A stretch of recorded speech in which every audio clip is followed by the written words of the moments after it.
Assalamualaikum warahmatullahi wabarakatuh. Hai semuanya, apa kabar? Semoga baik-baik saja. Baiklah, dalam kesempatan kali ini saya akan membuat video interaktif mengenai materi PAI, yaitu tentang taubat.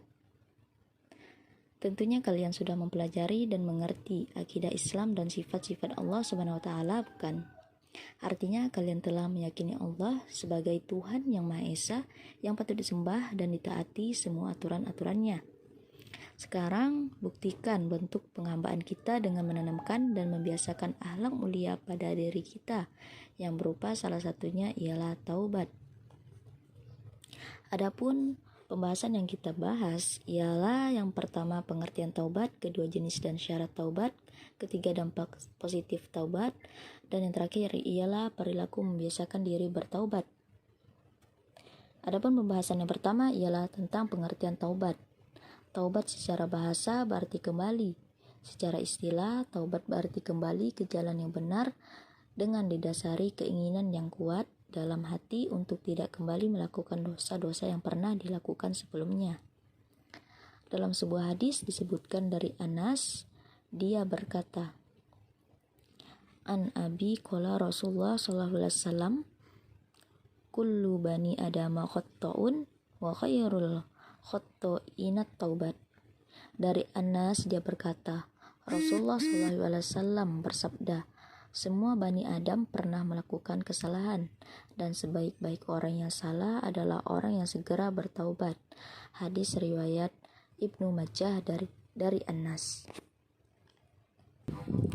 Nah, jelaskan bahwa Allah itu Maha Pengampun, maka sudah seharusnya lah kita menyegerakan diri untuk bertaubat kepadanya dari segala dosa. Taubat dengan sebenar-benarnya, taubat atau semurni-murninya taubat, yang biasa disebut dengan taubat nasuha.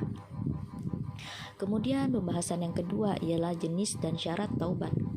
Jenis dan syarat taubat dibagi menjadi dua, yaitu yang pertama, taubat menyangkut dosa terhadap Allah.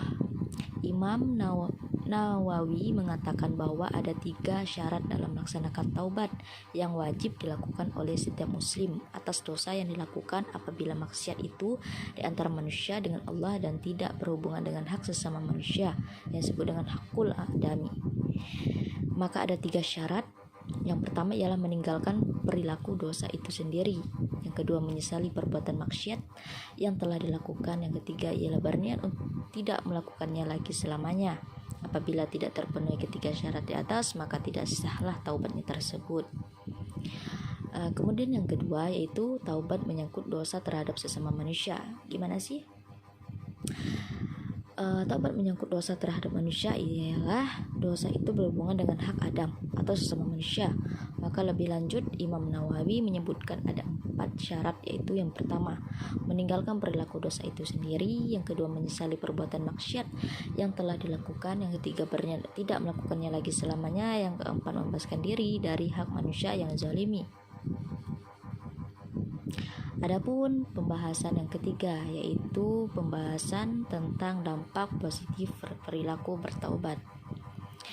Yang pertama manfaat untuk diri sendiri, yaitu memperoleh semangat dan gairah hidup baru karena Allah berkenan menerima taubatnya jika taubatnya dilakukan dengan sungguh-sungguh. Kemudian dapat memperoleh kembali jalan yang benar setelah menempuh jalan yang sesat karena perbuatan dosanya. Adapun yang kedua, manfaat untuk orang lain. Apa sih manfaat untuk orang lain? Yang pertama ialah lambat laun dapat mengembalikan nama baik keluarga seperti masa lalu. Yang kedua, hilangnya kecemasan keluarga dan masyarakat. Maksudnya yaitu tidak khawatir terjadi kejahatan yang ia lakukan seperti sebelumnya sudah bertaubat. Kemudian pembahasan yang terakhir ialah yang keempat tentang perilaku membiasakan diri bertobat. Perilaku membiasakan diri bertobat antara lain dengan sikap berikut. Yang pertama ialah tidak memandang remeh terhadap perbuatan dosa sekecil apapun. Yang kedua, berusaha menutupi perbuatan dosanya dengan perbuatan baik secara kemampuan yang dimiliki. Kemudian merasa tidak senang apabila melihat orang lain berbuat dosa. Dan memperbanyak bergaul dengan orang-orang soleh. terus bersikap hati-hati dalam bergaul. Nah, itulah pembahasan tentang bertaubat.